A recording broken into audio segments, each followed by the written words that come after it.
Hello, I'm Alex Jones, and I'm a radio and television host based in Austin, Texas. And for many years, I've been exposing the criminal activities of the global elite, also known as the New World Order.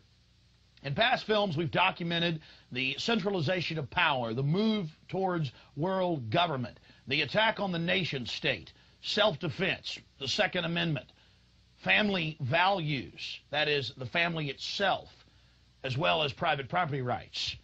But time and time again in my research, I come, well, eye to eye with something that's even hard for me to believe. And that's that the elite, again, the so-called establishment kings, those that know best, the visions of the anointed ones, are obsessed with the occult, from presidents to governors to the heads of industry. We've all seen the stories of presidents and first ladies obsessed with their astrologers, making national policy decisions upon their recommendations. Spiritual guides, shamans in the White House. My friends, it gets far worse than that. Now, I personally am a Christian, but even an atheist should be concerned about the information we're about to bring forward in this new documentary film, The Dark Secrets Inside Bohemian Grove. You see, for over 120-plus years in Northern California, in Sonoma County, on a 2,700-acre secluded redwood grove, leaders from around the world, prime ministers, chancellors, presidents, governors, again, the heads of industry, banking, academia, the media, Hollywood, only a select few, a little over 2,000 people, travel there to engage in bizarre, ancient Canaanite, Luciferian, Babylon mystery religion ceremonies. At least that was the rumors. And so I went to the library and got on the internet and saw many of the mainstream news articles admitting that world leaders do indeed go there, and they fly into San Francisco and other surrounding cities and drive out into the rural hills and mountains of Northern California, and that these stories have been coming out that they worship some 45-foot stone owl god. And then I began to read some of the documentation on this Moloch character of the Old Testament, mentioned many times in Leviticus. That's in the Bible. Why are world leaders traveling to the middle of nowhere to worship this thing? Well, I had to check it out for myself. And I'm proud of my team. Mike Hansen, Violet Nichols. They traveled with me there. We talked to some of the locals discreetly.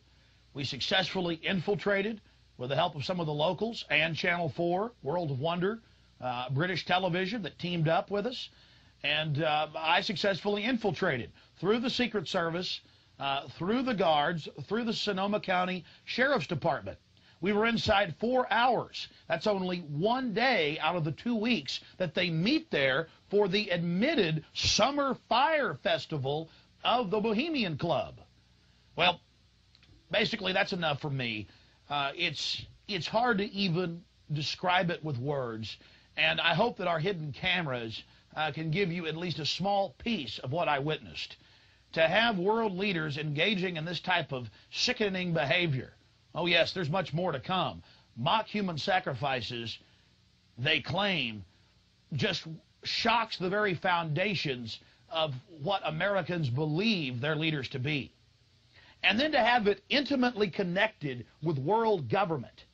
It doesn't make a lot of sense until you research history. All throughout history, spanning back into the midst of the beginnings of civilization, we see world leaders from the empires of old, from the Aztec kings and priests, to Babylonian leaders, to ancient Rome, engaging in twisted behavior. Could it be that when you have all the power and all the women and all the money and all the lands and all the art, you have to do something new? You have to go against the basic grain of humanity. You have to get off in a sick way. That's what we witnessed in Northern California, July 15th, 2000. Get ready to go inside the Bohemian Grove.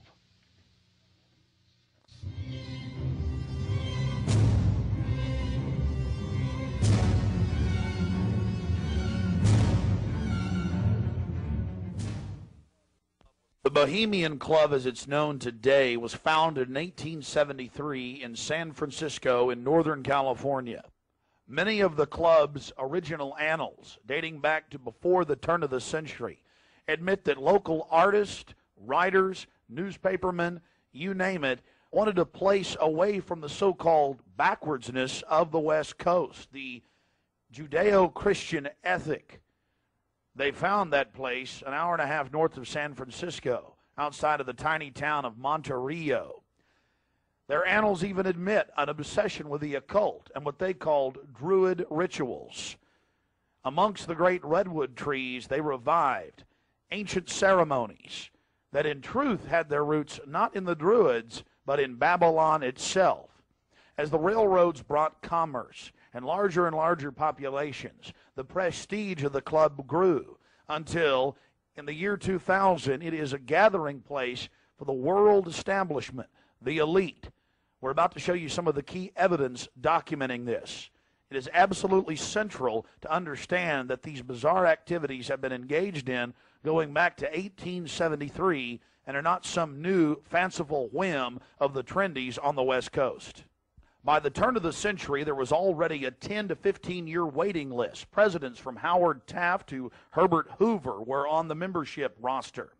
Not to mention, later, famous war general Dwight D. Eisenhower, later to become president. The roster of the Bohemian Club reads like a who's who of the elite. Look at this photo taken inside the Grove back in 1963. There you'll see Ronald Reagan, and sitting two people over from him, later to become president, Richard Milhous Nixon. Frankly, we don't know if these men actively enjoy the things that go on inside the Bohemian Club. But one thing is perfectly certain from the evidence. They are forced to go and attend and take part in these activities if they wish to be elevated to the highest levels of the geopolitical power structure. Take George Bush Sr., documented member. And then, of course, there's his son. Now, the last 4 generations of Bushes have also attended the Skull and Bones Society at Yale, well known to be steeped in the occult. Then there's Bill Clinton, a frequent attendee. Upon closer inspection, the entire federal government at the highest levels is infested with Bohemian Club members. And it doesn't stop there. America's private run-for-profit Federal Reserve Bank, from its very inception in 1913, has been run by prominent members of the Bohemian Club. Central Bank Chairman Alan Greenspan was seen leaving the Bohemian Grove only 1 month before he was appointed chairman of the Federal Reserve. He had to be a made man to be a member of the most powerful cabal on the planet. Historical records are clear from major universities. The Manhattan Project was planned and instituted and run from the Bohemian Club. All of this going on in an atmosphere of bizarre revelry. You're looking at an illustration from a November 1989 issue of Spy magazine. Spy goes undercover with Henry Kissinger, Merv Griffin, and William F. Buckley, Jr. The story was clearly a shill, meant to misdirect the intensifying media coverage that the Grove was getting in the late 1980s. The writer's spin is obvious. They're just masters of the universe, big frat boys blowing off steam. We'll get back to this article later, because you can clearly see that the mantra in the spin story has been picked up as a front by all the local media. Sure, they're elitist. Sure, they have some bizarre rituals, but what's the big deal? They're just having fun. If that was the case, why would David Gergen, presidential advisor to President Clinton, resign from the Bohemian Club and 17 other organizations when it was revealed in 1993? Organizations like the Trilateral Commission, the Council on Foreign Relations, the Bilderberg Group. But it's not just the Washington Times and the Sacramento Bee. You're looking at an illustration from the pages of Parade magazine, February 22nd, 1981. This story was the most accurate and revealing, detailing the so-called mock human sacrifice. Former German Chancellor Helmut Schmidt wrote extensively in his memoirs, Men and Powers, a Political Retrospective, goes into great detail about the secret establishment running the world, the Trilateral Commission, the CFR, the Bilderberg Group, and of course, ladies and gentlemen, the Bohemian Grove, a place that he often talked about being a wonderful hideaway, a place to spend time with Nelson and David Rockefeller, and to talk about world government and steering societies. On page 225 of Men and Powers, he talks about it being one of the most astounding places he had ever visited in the United States, and how that feeling intensified over the years with subsequent visits. The book goes on for page after page discussing the corporate, private, governmental infrastructure of world government. Going back to the Spy magazine spin piece, they have lots of rosy illustrations of drunken establishment types dancing around having fun with the rituals going on in the background. They even admit that they wear bizarre Ku Klux Klan-style robes. And there's even a photo released by the Grove of the ritual being engaged in. They talk about the incredible security surrounding the Grove. And they even admit that a corpse, a sacrifice, is borne across the lake. But it's all in good fun. We did massive research on the occult. And one of the libraries we visited was that of Professor Tex Mars of Aeronautics. He also has written literally dozens of books on the occult. His library was very revealing about the obsession of elitists throughout history with the occult.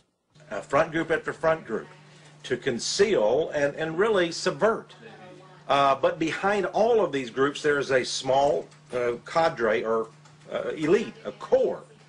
And what you have done, I think, with the Bohemian Grove is you have exposed one of the premier organizations of the whole New World Order arrangement, you might say.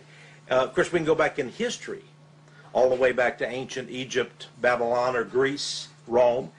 And I think you're going to see sort of the roots of the Bohemian Grove, but particularly in the Illuminati era, originating during the French Revolutionary days. You know, there we had the actual order of the Illuminati with Adam Weishaupt and all of his evil philosophers, let's just call them, Voltaire and the others. And that has come up all the way to today. Hitler, of course, was a Bohemian. I think it's more Babylon mystery religion. All of the elements are there. Of course, even the owl is a symbol of ancient mystery Babylon. The owl was worshipped by the ancient Egyptians and by the Babylonians. And it's interesting to me that many of the members of the Bohemian Grove have in their homes, as I understand it, small figurines of owls. And I believe they actually worship those owls as a symbol of the deity, the great goddess of Babylon. And of course, here again we have the counterfeit of Christ's sacrifice on the cross. I think all of those things, there had to be, in my belief, an occultist, a deep occultist, who designed each of the elements of this ceremony. It wasn't just a bunch of guys sit together at a bar and said, hey, let's have a good time, the cremation of care, and why don't we do this or that. I believe it was purposely designed, each element in its turn, for what they did. No doubt about it.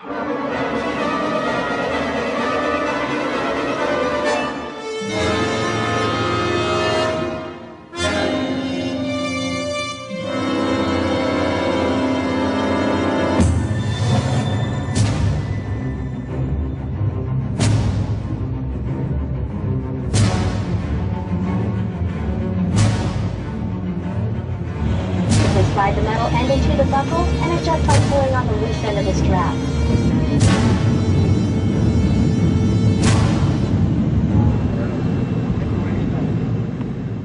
After landing in San Francisco at the International Airport, we traveled through the city, across the Golden Gate Bridge, into deeper Northern California. Northern California, home to the giant Sequoia redwoods. From there north to Santa Rosa, going west on Highway 12. The gateway to Bohemian Grove.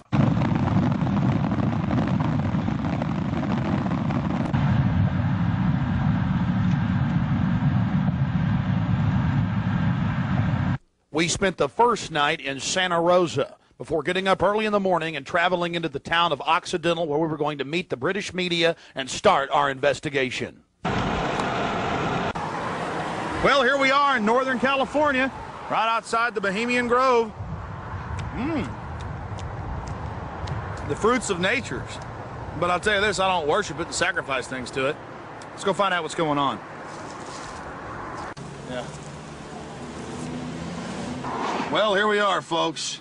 Turning on to the Bohemian Highway and Bohemian Grove. We're going to find out what in the New World Order is going on here.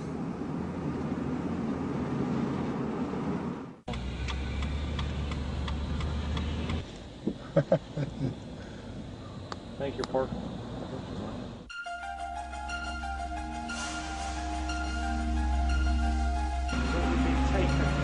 No, I tell you, it's beautiful out here during the day, but it is spooky at night. I don't know if you guys got some footage of it, all the fog and the rest of it. So you Oh yeah. I've got a map. You guys want to look at that? My question is, what, the history. What do they do if they catch you in there? They have us killed. I doubt that. Skinned alive. I don't know. I throw don't. darts at you, skin in the body. Hang upside down redwood tree. I doubt that. No, we'll see. No, I think they'll just What about me? Because I'm a woman, I can't really sneak in, can I? I mean, you can't go I can. in. You've got to stay. I've got to stay. Yeah. I've got to stay behind in the spooky Occidental Lodge. I have no problem. There is a road. If I can be shown a way to insert myself into this with Hanson. But then I need to know where the cremation of care, what day they're supposed to do it, where this pond is. Tomorrow night at dusk. I'm not going to end up tied down on a pentagram with Henry Kissinger's fat belly hanging over while he's naked with a big dagger, am I? I just want to make sure that's a joke. Well, just a thought. It's very. Oh, like Governor Bush running around in a pink tutu, foaming at the mouth with a purple wig on, am I? No. Supposedly, I hear that's what they do. So. I don't know. I think they do these things, but the question is why.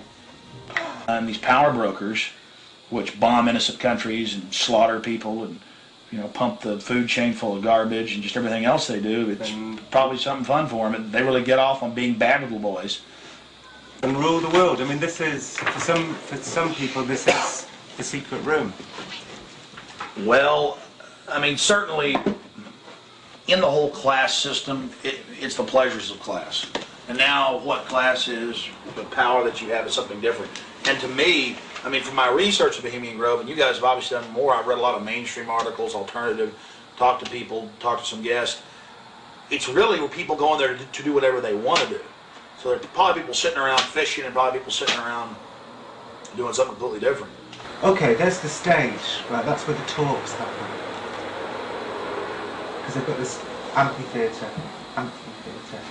and they have these kind of talks, and this is where George Bush gives talks and people like that on this stage. Oh look, there's the lake. There you go. Lakeside talks. There's the lake. There's the shrine. See? Right there. That's where it happens. Honey, come get a shot of this. Now, where's this river? This is near the Russian River. Can you see it? Now, see, here's the shrine of their devil owl, which they even admit has its roots in like Babylon, and the Druids had them and everything else. So all over the world, this weird owl shows up. In some cultures, they've thrown children inside the bowels of this burning owl.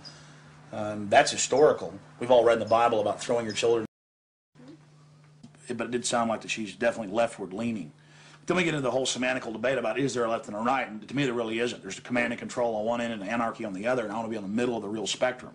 Certainly got to have some control in a complex society and civilization. But all the developments I see are pretty bad towards dehumanization. And now you got the UN demanding everybody sign on to this International Criminal Court. And they're telling the U.S. if we don't sign on, it won't matter. If 60 countries ratify, we'll be under its control. I mean, we're here. We're at global government now. When they're saying they're going to have some world court in the Netherlands that they'll take anybody they want to. These are in fact, I was reading some of the talks that they've given and they've released that the Bohemian Grove has discussed, and it's all population control, world courts. You're talking 20 years ago. So definitely some stuff's going on here that's pretty important. But is it the ultimate elitist retreat? I would imagine those we don't even know the names of. This is probably just one more steering committee where they bring in a lot of underlings and high-level corporate chieftains that really aren't the upper top echelon, make them feel important, and then implement some type of strategy. From the stories I've read and things that happen, I mean, it is pretty well documented that people run around naked. They have orgies. They go into town and have orgies, and these are world leaders. I got a serious problem with that. Just by the very nature of how this, to me, Bohemian Grove is probably a way to compromise people. You want to be in the New World Order Club.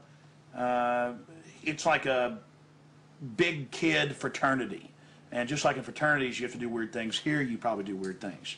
But I got a problem with governors and presidents and prime ministers and corporate chieftains running around and doing this when they have so much power over what happens in the public domain. They have a responsibility to disclose what they're doing. So I think it is important, like you were saying, to somehow try to maintain some security and not be way out in the open because they'll call in a bunch of security. I hear like he often is. I hear he really enjoys himself here. I think Henry Kissinger will be here. Well, if I got a stink detector, we'll be able to find out where he's at. Oh, it's like everything evil you can imagine, Kissinger's always involved in it. Isn't he a Republican, though? I'm not a Republican. That's the point I keep making. This whole Democrat-Republican deal is a complete... People always go back to that, though. Probably like in your country, you've got Labor and you've got the Tories over there, and it's all the same people behind closed doors. It's just a big joke. And your leadership, our leadership, it's all the same people. I mean, you do see a fight going on, but it's two different management teams of the same system, bidding for control. What I call the CEO jobs of Slavery Incorporated.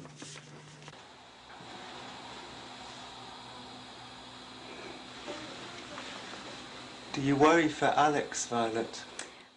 I do. I just, because Alex gets so impassioned by what he's doing that sometimes I'm afraid that he might be a little bit, reckless or maybe a little bit too fearless. I worry about Alex when he drives down the street to come home. Especially I used to worry about him when he had come home every night from the same, radio studio at the same time in the same car. And, I worry about him sometimes when he's late getting back in the studio and he doesn't give me a call. I mean, he is putting himself out there, but I think the fact that he's in the public eye as much as he is really, keeps him safe to a certain degree. So maybe something like this is, people might not necessarily know where he is right now, people that listen to the radio or whatever. So it's maybe a little bit more risky, and it's a little creepy at night up here in the woods, And you're definitely not dangerous. You're not going to do anything stupid this weekend. Well, I mean, dangerous to what? Dangerous to myself? Are these people dangerous? They certainly may be, but I'm completely nonviolent when it comes to just going out there and trying to get the information. That's what I'm trying to do. I mean, I'm an activist first and foremost, but also a journalist in that I'll make some jokes and speculate occasionally because I'm a radio talk show host. But when I say something that I believe, I have to be on target about it. But dangerous? I'm definitely dangerous to corrupt bureaucrats and their financial bosses that would like to control the American people on the planet. But not in a violent way. Not in a violent way. And long before global government came out in the open, in the last 4 or 5 years, they were conditioning the public that anyone that talks about global government is a kook, a weirdo, a terrorist, a racist. And now they're out on the nightly news saying global government's here, you better accept it, we're getting rid of juries, all across the planet. The IMF, the World Bank, basically runs things now. The WTO decides what you can buy and sell and trade on the international market. But see, they've preconditioned us that it doesn't exist. They've preconditioned us that anybody that talks about this stuff and who is against it is a kook or a racist because it doesn't exist. And then everybody's decided, well, I'm going to be culturally cool. I want to be in style. I want to be accepted. So even when they're hearing the news admit it and tell us how great it is, they've already pre-positioned it psychologically that it's not acceptable, it's not kosher to discuss it. Do you see the tactic they're using there? Mm-hmm. 5 years ago, I would laugh when I heard about black helicopters. I would say, I'm about taxes, I'm about corruption, I'm about, getting local control back, I'm about states' rights, everything's coming under federal control. I was pretty mainstream, what you can call so-called conservative. Then I saw the light when black helicopters started going into North Carolina. I started going into Florida. They fired into an all-night restaurant in Miami, just training, firing bullets into a place where people were eating.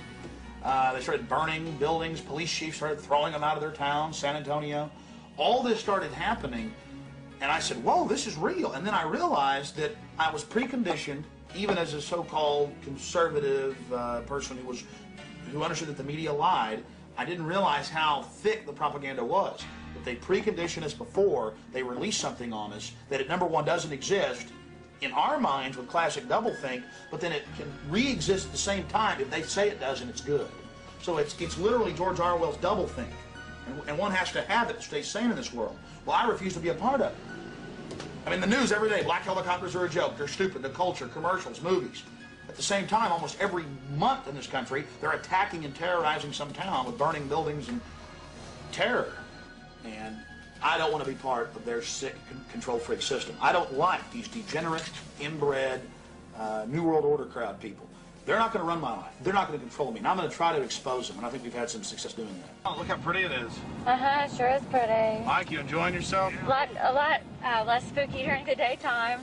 It's all foggy. Now we're going to take our British friends down into the forest a little bit later tonight. Let them gallivant in the werewolf-ridden woods. Joking, of course. They'll have me on there. Alex Jones, radio talk show host, believes werewolves infest Northern California. They've been seen dancing with grizzly bears. Small pixies have been even witnessed playing violins for George Bush. Don't know what to make of what's going to happen. I can't even begin to imagine what we're going to discover when I infiltrate tomorrow and try to get the cremation of care. We're very close to the gateway to Bohemian Grove now. The first set of gates and security. They have a small guard check at the front, and then they have a larger second one. Not a through road. Get a shot of that.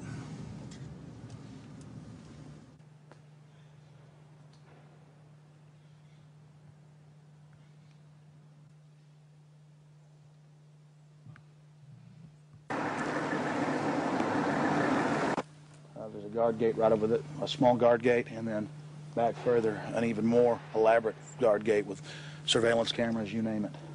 Not a through road, ladies and gentlemen, right up here in Northern California.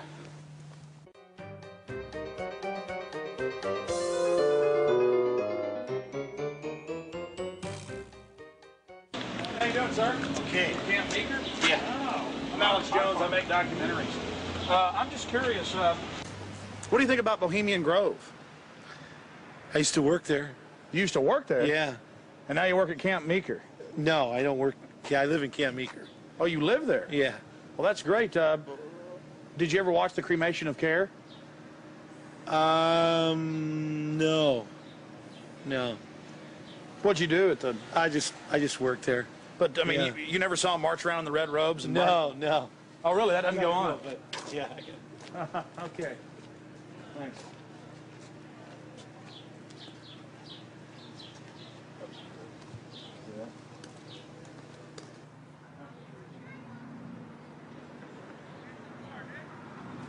What have you guys heard about Bohemian Grove?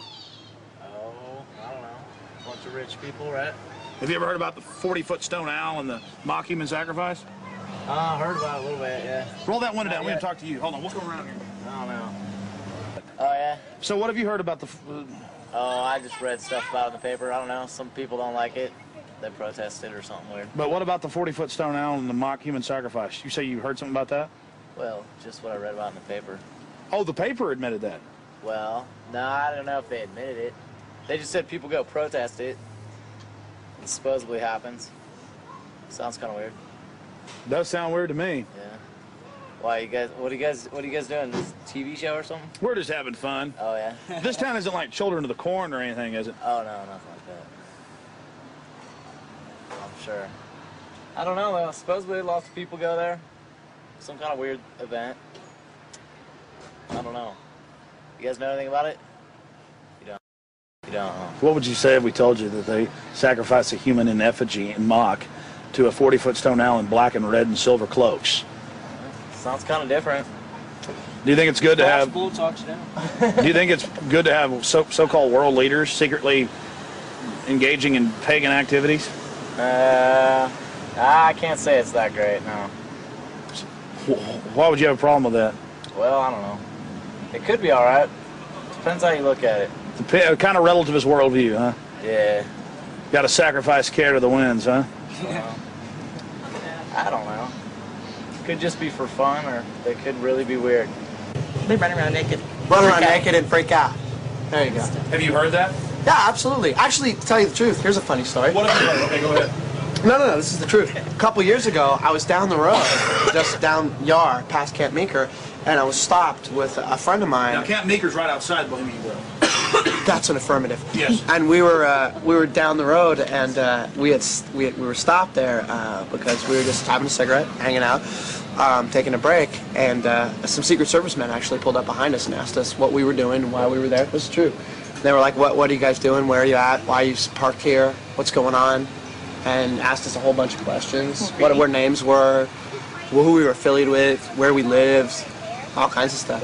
Sort of interrogated us. Did you answer their questions? Totally.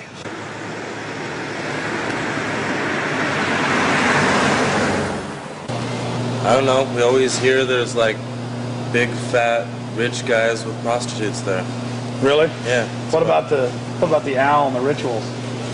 I don't know anything about it. Never heard about the rituals? Rituals. Ritual killing of a human sacrifice of a human? Nope.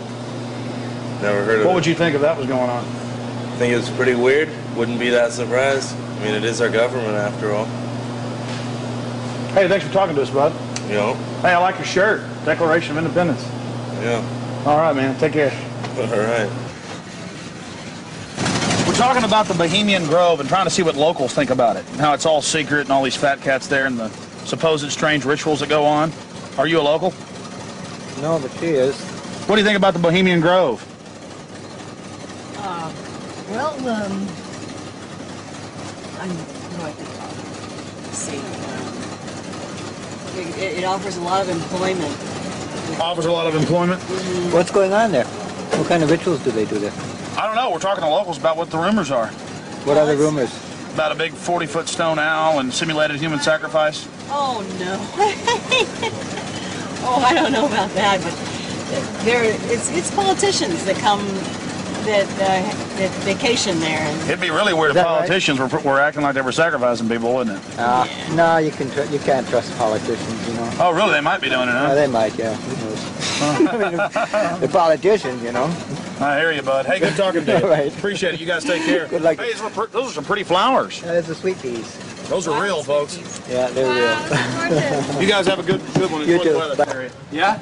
Yeah. This area is in trouble. Yeah, we are. It's in big trouble. No, this is a wonderful area of the country. We're just asking locals what they think of the Bohemian Grove. The Bohemian Grove is a wonderful place. Have you been there? Yeah, I've been in there a bunch of times. What'd you do, work there? Or Worked there, yeah.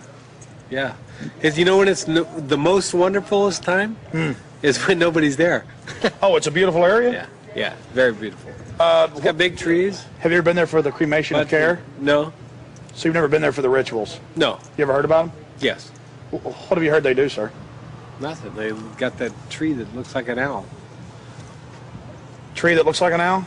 Tree or rock, it's a carving, or it's where the stage is. But have you heard what they do during that? No, I have no idea what they do during What would you that. say if we told you they burn a human being in effigy? They don't really do it. They burn it in effigy. I don't know what that means. Well, they have like a dummy that looks like a person under a black blanket. Huh? They take it up there and burn it. Oh, I don't know. Pretty weird. Huh? Pretty weird. Yeah, I've never seen that. How long you lived around here? I don't know. How old am I? 20, 40 years? Yeah. Really? Oh, your whole life? Yes. What's your name, sir? My name is Raul. The lizards? Yeah, this is vital roots.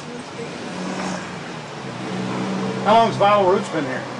Couple years. Couple years. The Bohemian Grove? Yeah. Yeah, a lot of politicians, a lot of big wigs, making a lot of big decisions. Oh, really? Do you think it's good that they get together in secret and make all these so-called decisions? Do I think it's good? Yeah. No, of course not. Do you? What about the rituals? Have you heard anything about the rituals that go on there? Oh, there's all kinds of rumors about rituals that go on there. What type of rumors have you heard? Don't make me go there. Please, come on, we're trying to talk to some locals. I'm just wondering. It's interesting. Well, I really don't know that much about it. You know, what I've read in books. There's books out about it. Oh, you've read books on it, huh? I had a book that was published in 1956 that was written about some of the rituals. Because now it's been going on for 120 plus years. Yeah. I think they said they just had their 120th something anniversary. Yeah. What would you say if I told you that there's a 40-foot stone owl and that they burn a human being in effigy, not in real life, but in effigy? I wouldn't believe it. You wouldn't believe it? Nah, I think it's a bunch of garbage. So you doubt there's a stone owl, and you doubt that they... Well, I wouldn't doubt there's a stone owl. Maybe there's a stone owl, but I wouldn't think that that's kind of, you know, rumors it's rumors, you know, what the word implies, pretty much. Just a conspiracy. Yeah, it's just a bunch of hearsay. Pure conspiracy theory. Good, whatever. What have you heard about the Bohemian Grove? It's where all of the, like, FBI and you're talking about the Bohemian Grove. Yeah, it's like the quote-unquote elite and presidential retreat. Have you heard about the rituals that go on there? No, I haven't. Well, the people who have more money than the rest of us in the world are a bit different. They're stingy. They want to hoard it all for themselves. And they think they're going to go to heaven. They're not. Because they don't know how to provide or do as Jesus told them to. What would you say if I told you that they sacrifice a human in effigy before a giant 45 to 50-foot stone owl? I would say that's probably why they're going to hell.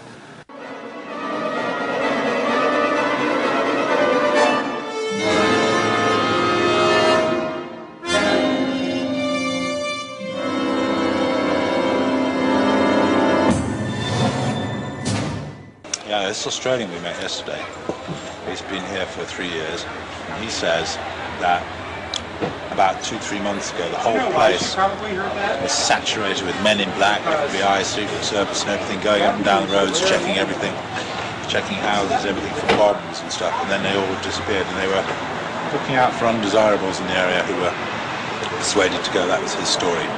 And now we're going to and now we're going to infiltrate.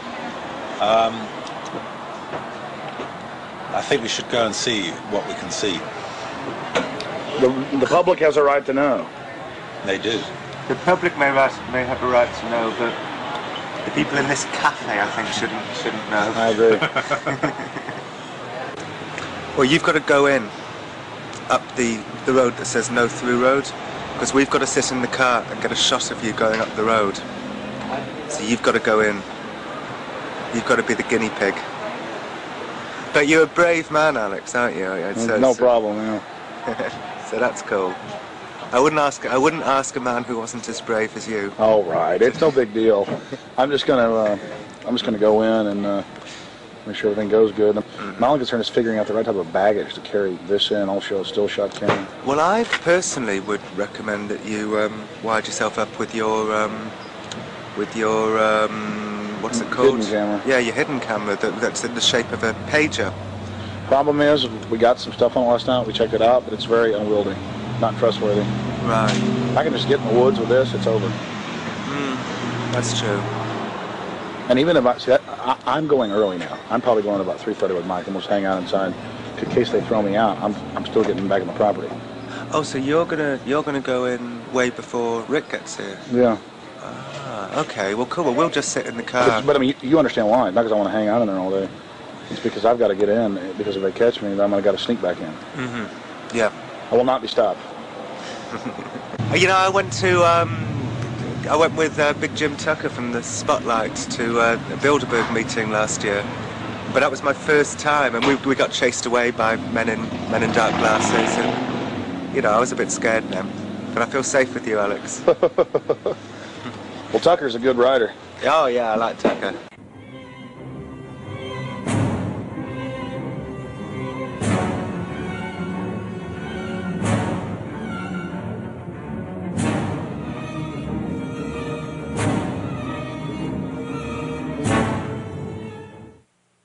It was the night of July 15th, 2000. Mike Hansen and I were about to attempt the first ever successful infiltration of the Bohemian Grove. Others have tried and failed. No one has ever actually made it in and out with video evidence. After careful planning, we decided the best tactic would be to insert ourselves about a half mile from the main entrance into the heavily wooded area, entering the gorge by stealth and getting into the main parking area. From there, we posed as Bohemian Club members, thus entering the inner sanctums of the New World Order.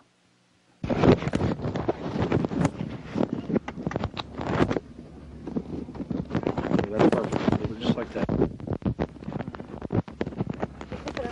No, I got it, honey. Here's the right on. Okay, here we go. Oh, that's good. Yeah, that's good, Alex. You be careful, baby. Okay. I don't want you to go anywhere. Shh. We'll be safe. Don't worry about it, guys. Come on.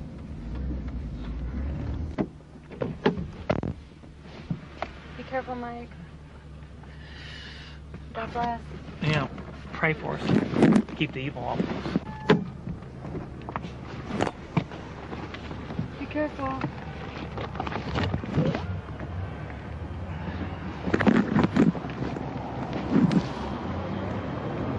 Yeah, let go.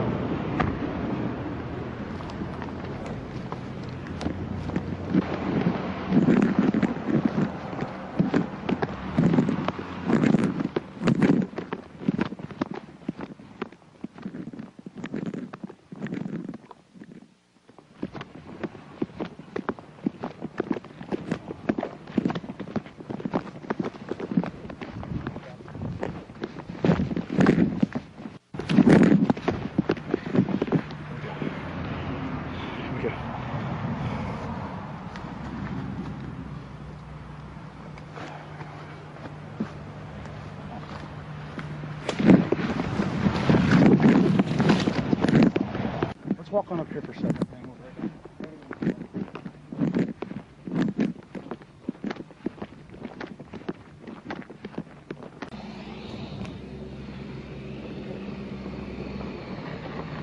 When's the next shuttle coming?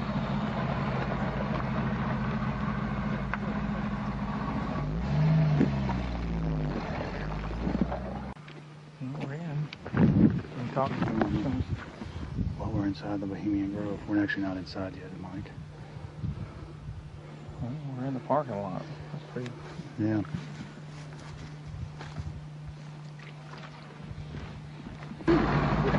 Aren't they the biggest... Oh, they are. They're the biggest, like, living thing, I think, aren't they? Oh, yeah, they're incredibly large. There's one up there that you can drive a car on top of one, you know. On top of it, Yeah. lying down? Yeah. That you can actually... Well, they used to have the one you could drive through. That's also there. That's up there. Boy, it's nice when that cool wind hits you. Oh, yeah. Take me late, maybe. Okay. Yeah.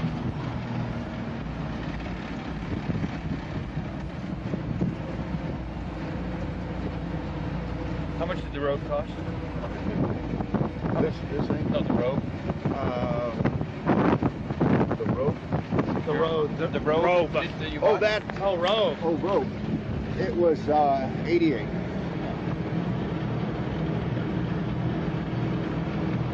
Yeah, I thought you said rope.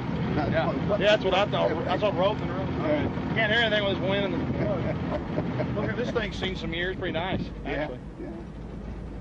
This is the oldest one, isn't it? Yeah. Other than maybe that little red one. Yeah. Bye-bye. I think when you go to heaven, they have buses like this. Thank you. Thank you. Go ahead. Oh, no, go ahead. Let's see, we got one out here. Yeah, is there another one coming? No clock.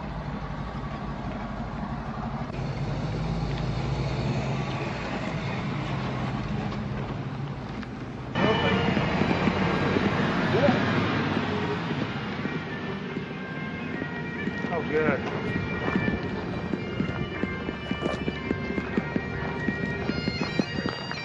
Hey, how are you? Good. Good. See you. Your brother. Your father visited and all that? Yeah, yeah.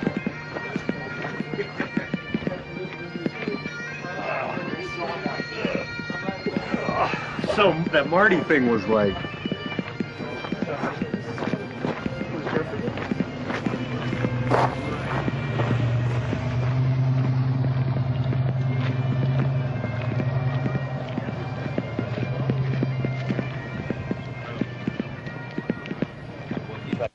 We don't have time in the documentary to show you an entire tour of the 2,700-acre compound in the middle of the gorge.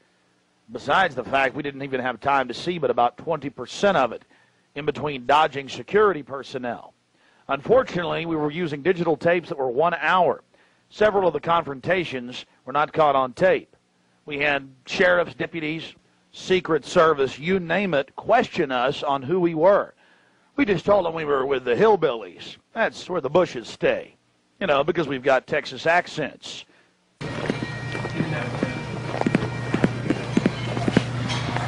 Yeah, no much. Close back in the corner right over there.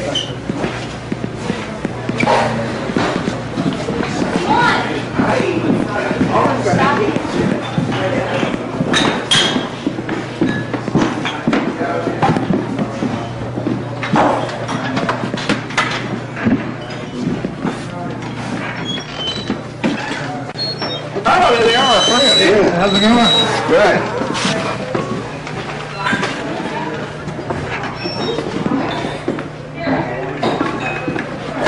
Oh, this feels good. Oh.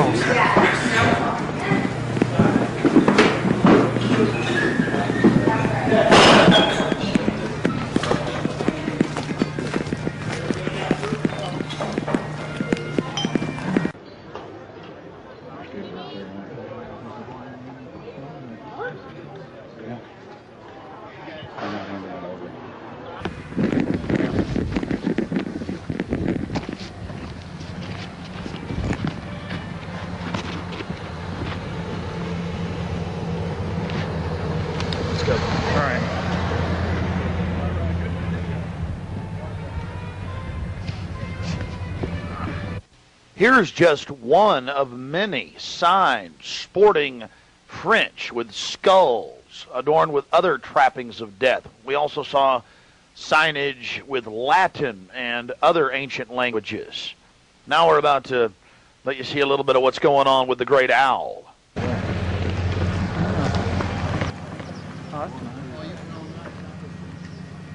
There's the owl. I guess you're going to find this. Fine. I'm getting this. I'm getting bold. This is the owl. I'm getting this, Allie. Let's get out of here.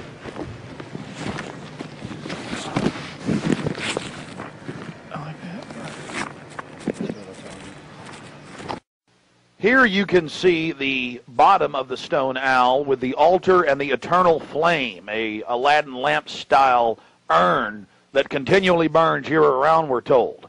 And here's a side shot from about 30 yards away of Moloch, the Canaanite deity to which children were sacrificed to in Babylon.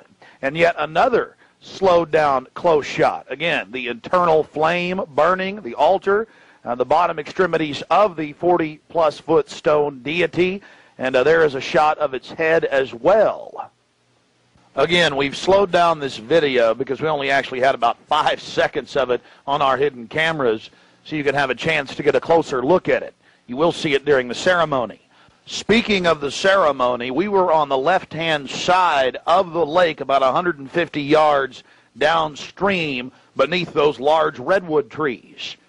Much of the ritual you're going to witness took place on the right-hand side of the lake and at the northern tip beneath Moloch. Keep in mind the scale of the idol compared to those giant redwood trees. It's at least 45 feet tall. Now, the daytime vantage you're witnessing is basically the vantage that we shot the ceremony from at night. This is America, and it's been going on for 120-plus years in Northern California. This is not some new fad. We're talking about something deadly serious with its roots in ancient history. We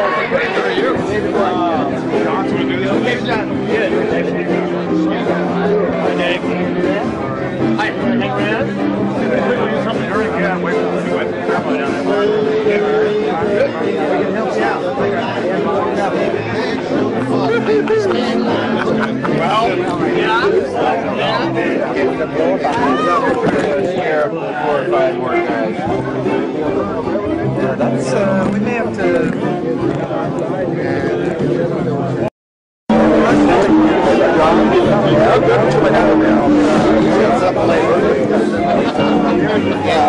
I'm sorry. Why?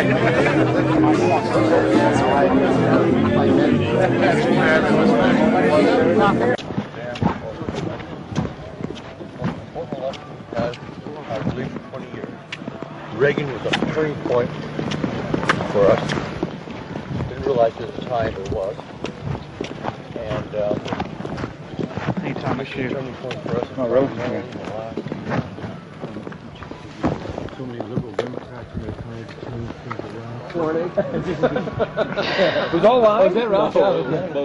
No. It's probably as accurate as you know. Yeah.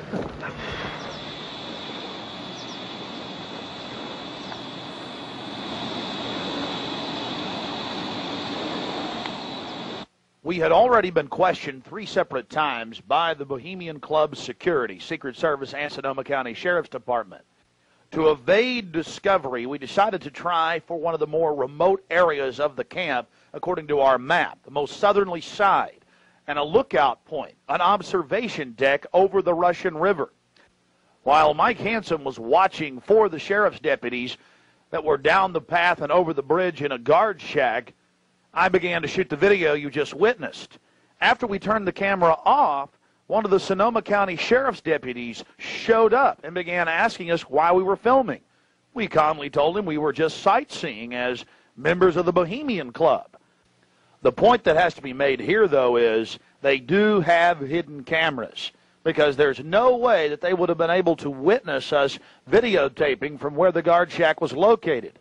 And then upon walking back by the guard shack, we actually witnessed banks of television screens and wires leading up into the redwoods and disappearing. Also visible from the observation deck is the famous sunning area for the establishment lackeys and their pomps. Here you can see some of the fine carpeting out on the floaty. The long history of men enjoying themselves has even been written about in the gossip column of the San Francisco Chronicle, writing that a man on his own often gets invited back to the camp by gay bohemians. Even 100-year-old annals have admitted the homosexual activities. After escaping the sheriff's department, Mike and I traveled high into the hills to wait until dark and the beginning of the cremation of care ceremony.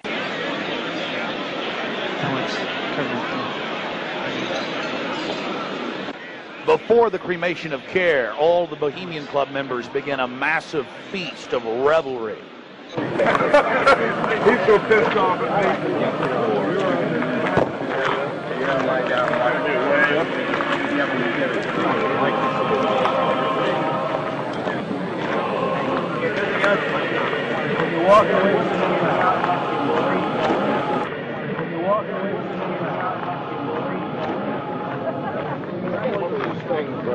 After the feast, cult members travel from the main dining area under the trees out to the eastern side of the lake, where they congregate and prepare themselves to properly thank their deity. Again, the 3,000-plus-year-old Moloch.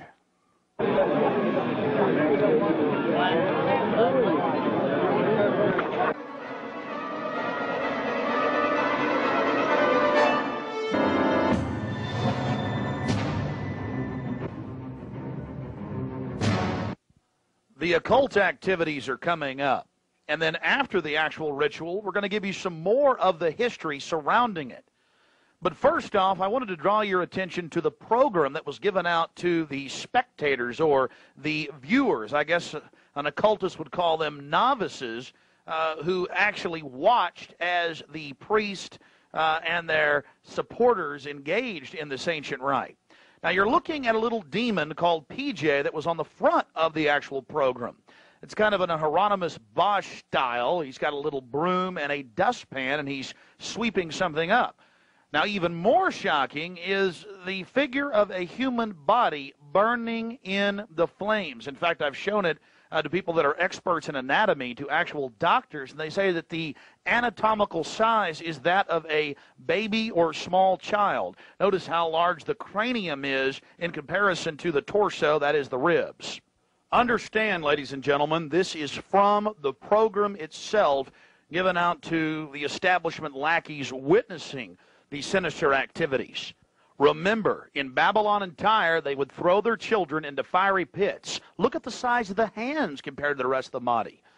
Only children show these anatomical details. Now, of course, it's been airbrushed in, but it shows the psychology. Now, this is the only skull we actually caught on tape. We've blown it up for you over one of the major meeting houses. Of course, it's not a real skull.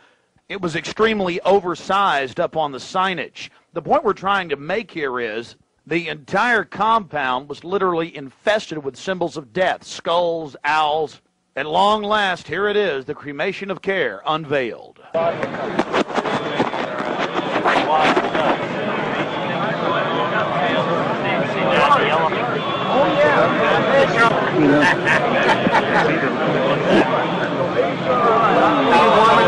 Let me get your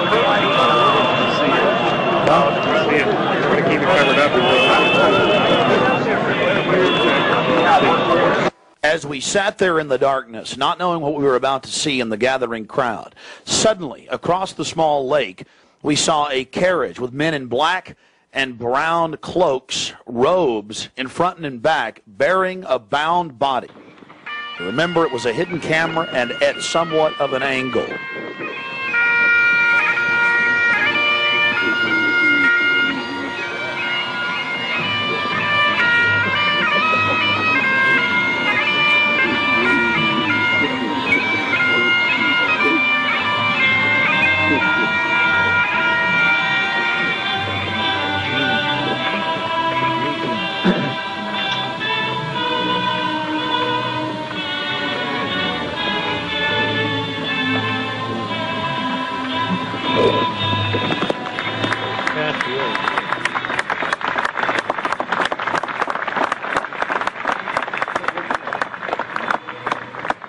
Something particularly pleasing was happening for the Bohemian Grovers with whatever developed with that crowd of men in black and brown and the bound body on the back of the buggy. They drove behind big black tarps they had hanging out of the trees. there was lots of smacking on lips and bizarre enjoyment by the crowd. We still haven't made out exactly what was going on, but that a real sacrifice may have actually been developing, according to some occult experts.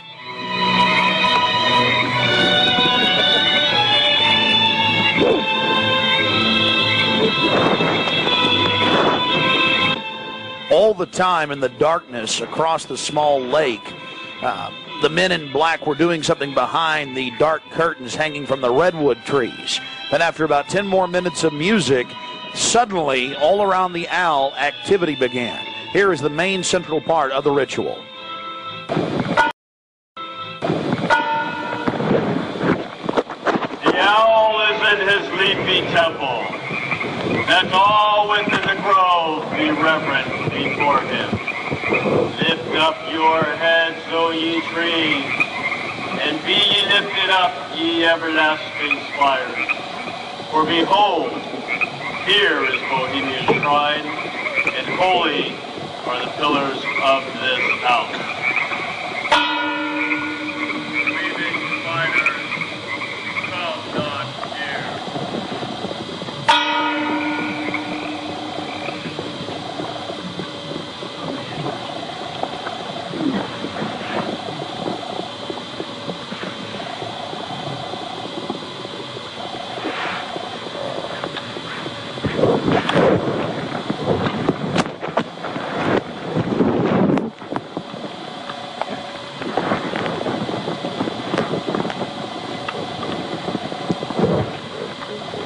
Hail, Bohemians, with the ripple of waters, song of birds, such music as inspires the sinking soul, do we invite you into midsummer's joy. The sky above is blue, sown with stars. The forest floor is heaped with fragrant drift. Evening's cool kiss is yours. The campfires glow. The birth of rosy-fingered dawn. Shake off your sorrows with the city's dust and cast to the winds the cares of life. Let memory bring back the well-loved names of gallant friends who knew and loved this grove. Dear boon companions of the long ago. Aye, let them join us in this ritual. Not a place be empty in our midst. O beauty's vassals, who hold in this gray autumn of the world her springtime in your heart, attend our tale. Gather, ye forest folk, and cast your spell over these mortals. Touch their world-blind eyes with fairy unction. Open their eyes and blow all the memories of yesterday and seal the gates of sorrow. It is a dream, and yet not all a dream. Joel Kerr and all of his works are but a dream. As vanished Babylon and goodly Tyre, so shall they also vanish. But the wilding rose blows on the broken battlements of Tyre, and walks rend the stones of Babylon. For beauty is eternal, and we bow to beauty everlasting. For lasting happiness, return to one alone, and she surrounds you now. Great nature, refuge of the weary heart, and only balm for breasts that have been bruised. She hath cool hands for every favored brow, and gentlest silence for the troubled soul. The counsels are most wise. She healeth well, having such ministries as calm and sleep. She is ever faithful. Other friends may fail, but seek ye her in any quiet place. Smiling, she will rise and give to you her kiss. So must ye come as children. Little children that believe nor ever doubt her beauty and her faith, nor deem her tenderness can change or die.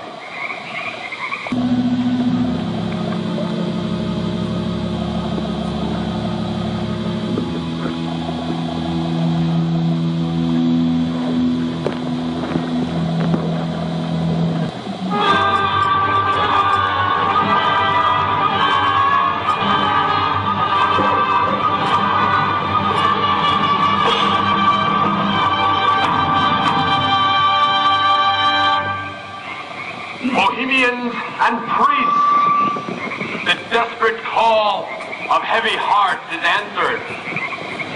By the power of your fellowship, dull care is slain.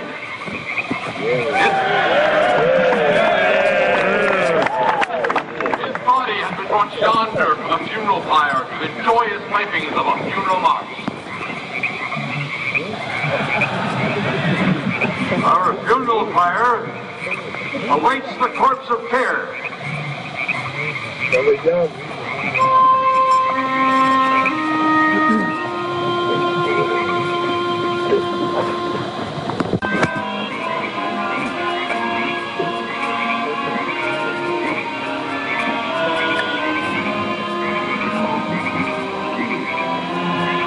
Here you have the boatman, his face was painted up like a skull, bringing the bound body across the water. Again, we'll have enhanced video of this later. And let's see if you can pick up all of the different occultic meanings in the speeches you're about to hear.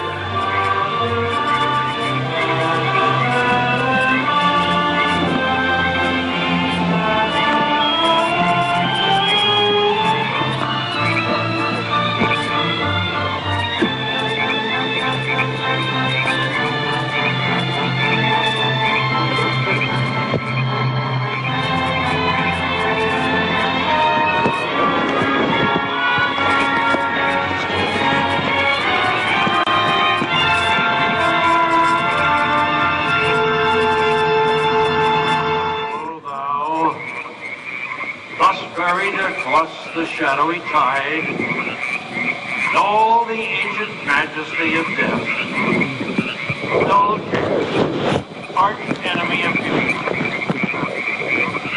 Not for thee the tender tribute, or the restful train. Fire shall have its will of thee, and all the winds make merry with thy dust. Bring fire!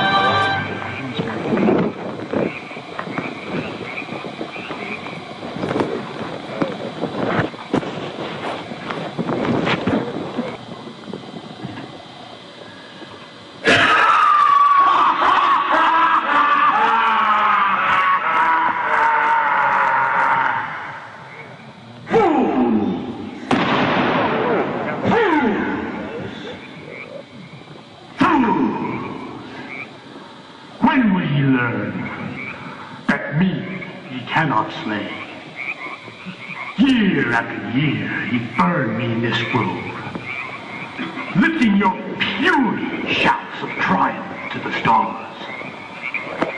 But when again, he turned your faces to the marketplace, do ye not find me waiting as of old?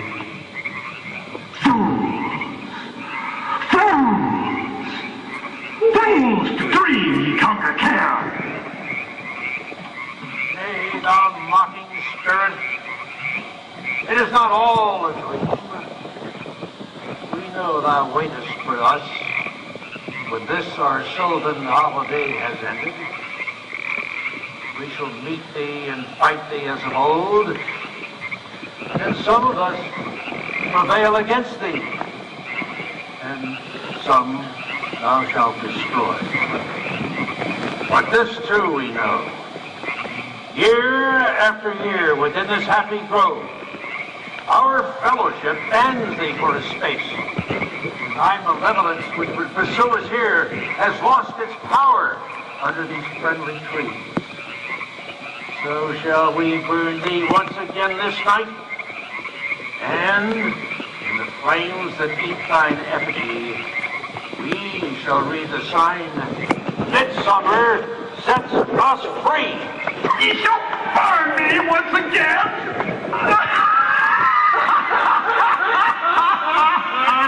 Now but leave flame, which hither ye have brought from regions where I reign. Ye fools and priests, I spit upon your fire.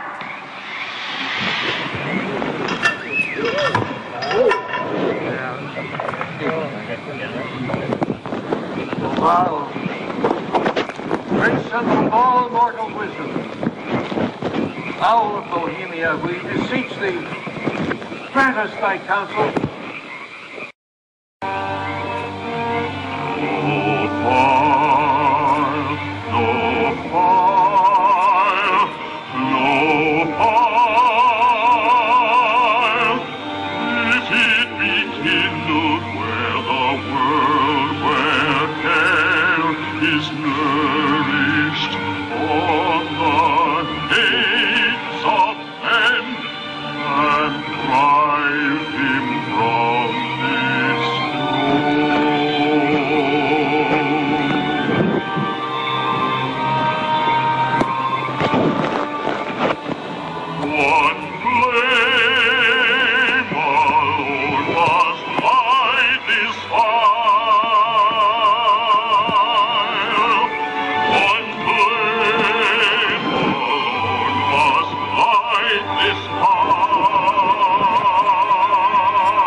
Great Owl of Bohemia, we thank thee for thy adjuration.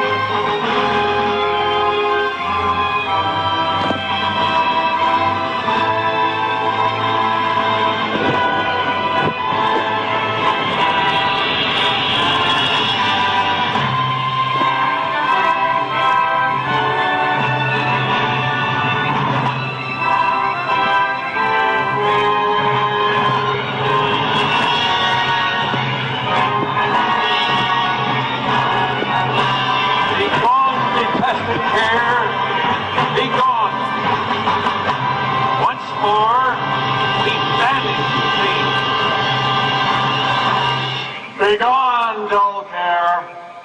Fire shall have its will of thee. Begone, dull care. And all the winds make merry with thy dust. Hail, fellowship's eternal flame. Once again, midsummer sets us free.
Now we're going to get to some enhanced video, and we'll go play-by-play through some of the more occultic statements, like we shall read the sign in your burned effigy, the bound body. That's exactly what the Druids actually did. They would roast cats, goats, oxen, horses, and watch the pain of how they died, and from this extract some type of mystical energy force or power, and also be able to tell the future.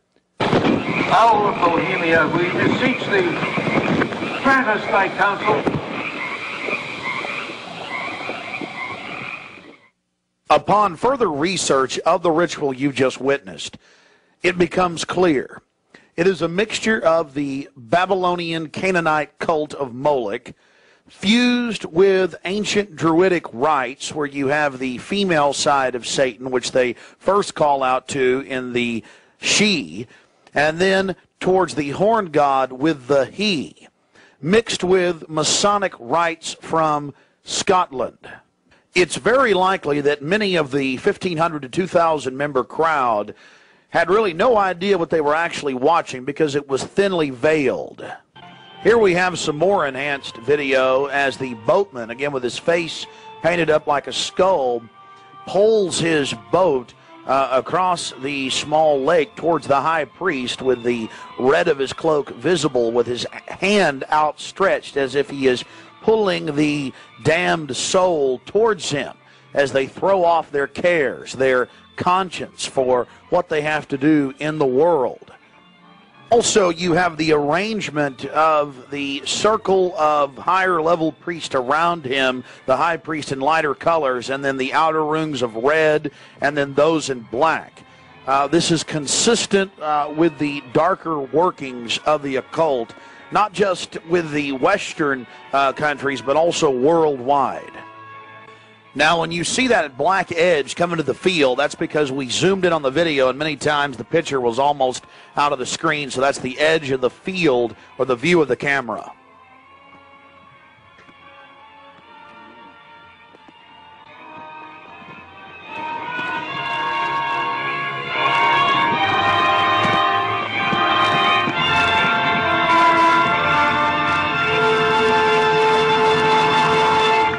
We'll get back to more enhanced video of the ritual here in just a minute. But remember PJ, the little demon down in the corner, the left-hand corner of the program, sweeping up the ashes with little horns?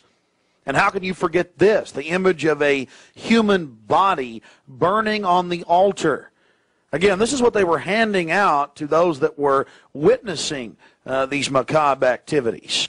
But again, from Babylon on into ancient England, the word bone fire, meaning human sacrifices being thrown into fiery pits, turned into today's bond fire. After the sacrifice, members of the cult would sweep up the ashes of the victim and use them in future rituals. One of the things that is extremely obvious by looking at the program handed out to Bohemian Club members is the person creating the program had a deep understanding of the occult.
malevolence which would pursue us here has lost its power under these friendly trees. So shall we burn thee once again this night, and in the flames that eat thine effigy, we shall read the sign, Midsummer sets us free. You shall burn me once again!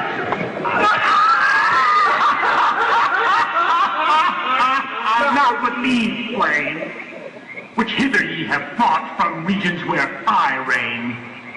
Ye fools and priests, I spit upon your fire. Thou, Prince of all mortal wisdom, thou of Bohemia, we beseech thee, grant us thy counsel. O great owl of Bohemia, we thank thee for thy adjuration.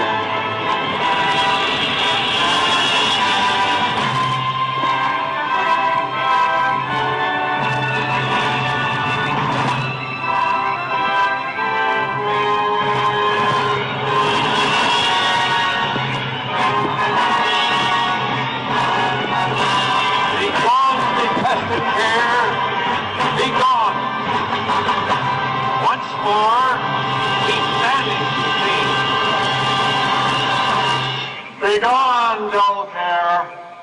Fire shall have its will of thee. Begone, dull care. And all the winds make merry with thy ducks. Hail, fellowship's eternal flame. Once again, midsummer sets us free.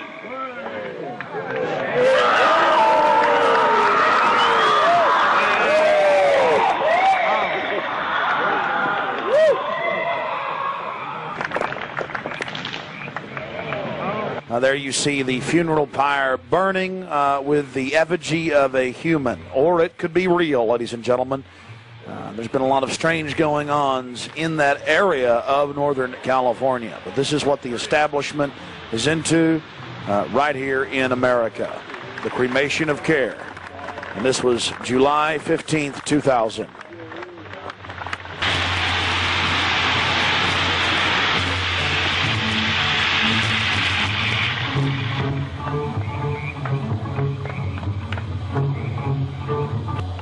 These people are deadly serious, those taking part in the ceremony.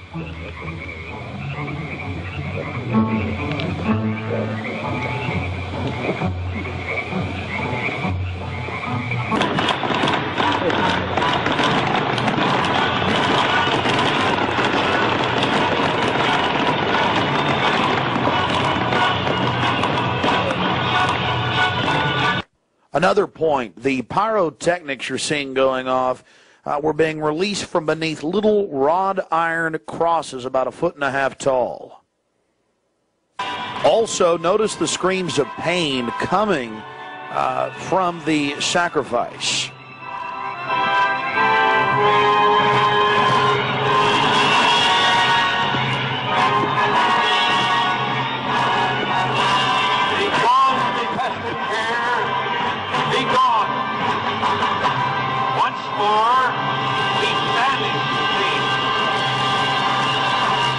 Begone, dull care. Fire shall have its will of thee. Begone, dull care. And all the winds make merry with thy ducks. Hail, fellowship's eternal flame. Once again, midsummer sets us free.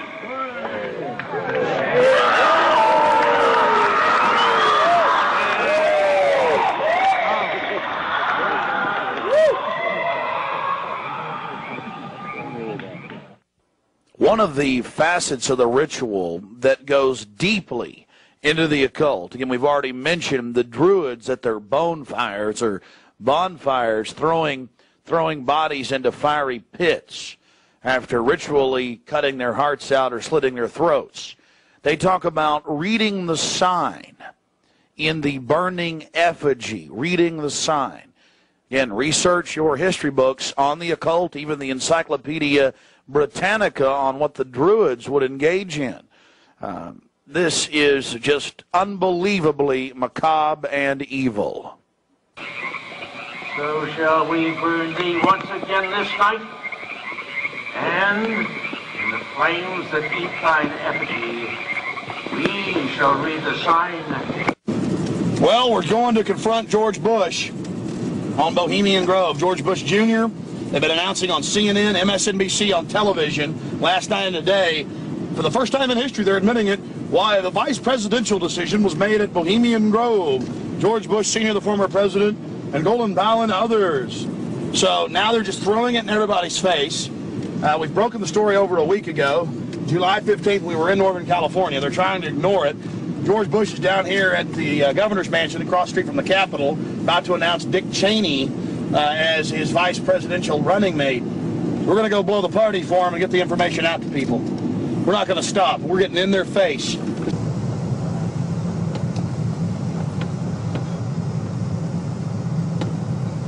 I want to make it clear that I'm neither Republican nor Democrat. But the facts speak for itself. George Bush Sr., Jr., even their grandfather Prescott Bush were all members of the Bohemian Club. So we dropped by to, well, let them know that we're fully aware of their activities. This is massive. This is how George Bush dresses up. Right here. We got him on tape. This is how they dress up. Right here. In red and black robes. A little more pointy, though, like the Klan. We've got him on tape. This is how George Bush dresses. Right here when he's in the Bohemian Grove. This is how he dresses. We've already put it on television.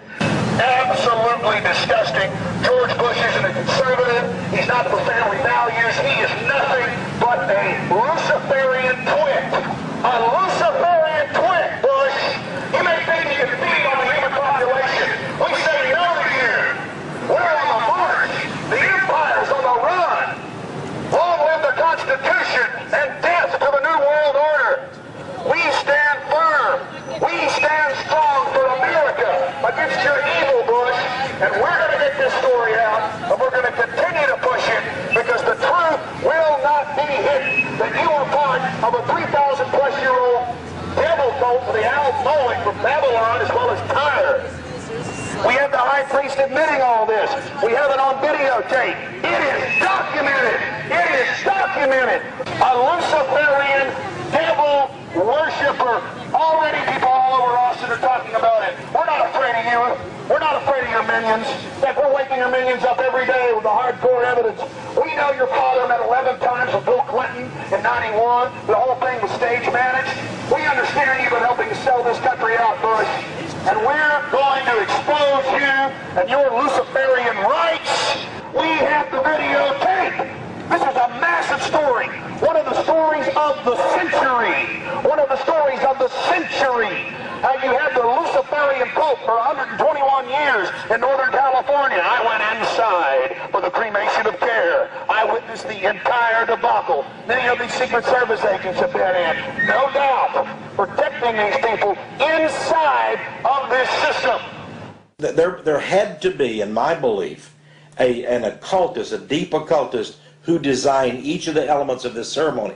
It wasn't just a bunch of guys sit together at a bar and said, hey, let's have a good time, the cremation of care, and why don't we do this or that. I believe it was purposely designed, each element in its turn, for what they did. No doubt about it. Ladies and gentlemen, you've been watching Dark Secrets inside Bohemian Grove. The facts we've shown in this film are absolutely documented.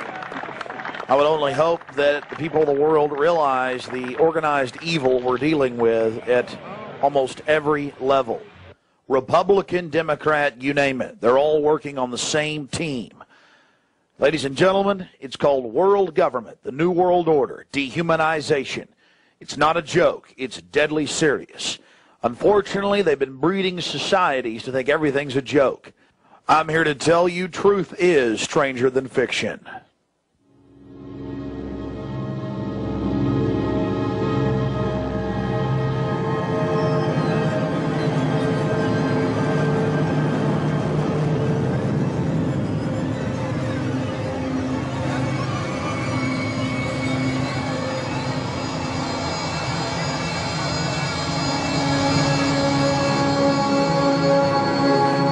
purchase additional copies of this film, or to see dozens of other films and important books, be sure and visit Infowars.com or PrisonPlanet.com. Or to order, simply call toll-free 1-888-253-3139.